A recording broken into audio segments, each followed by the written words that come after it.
I think you described the issues correctly, that they're trying to strike this balance of how much should we increase interest rates when inflation is projected to be well into double digits later in the year, but also taking into account the fact that an economy in recession should be exerting some deflationary forces in terms of higher unemployment and lower demand as well. So they're trying to tread that line, and they've come out with 50 basis points, but we don't think that's going to be enough to see the pound continuing to appreciate, especially when you compare it to what the Fed is doing with the consecutive 75 basis point hikes. We were expecting to see the pound depreciating over the course of this year against the US dollar.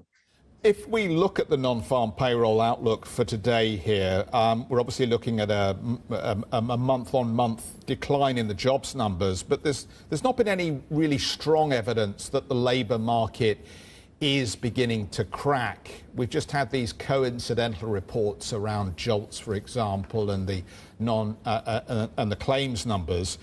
Do you think actually now we are beginning to see some weakness emerge in the employment picture in the United States, and will the Fed take note? A little bit is coming through, and I think that's part of why the market has been rallying so substantially over the course of the past month.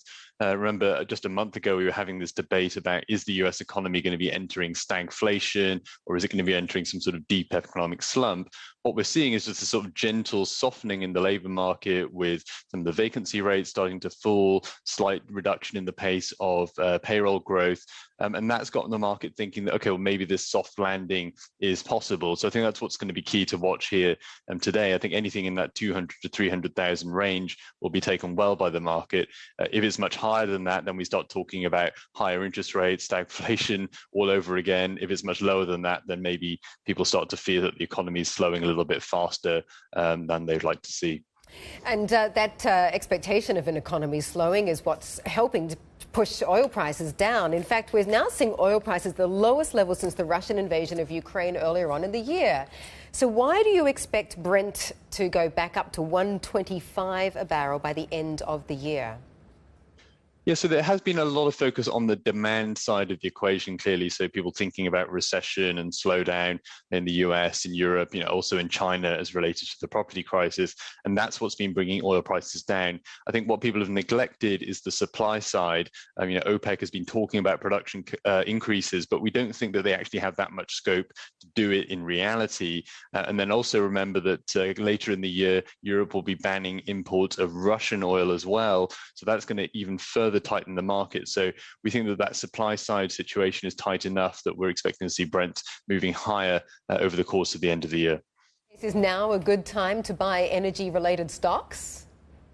Yes, so we like energy stocks. We think that buying oil at the longer end of the curve as well is also an attractive trade at the moment, because prices are lower out there, even more so than at the front end of the curve.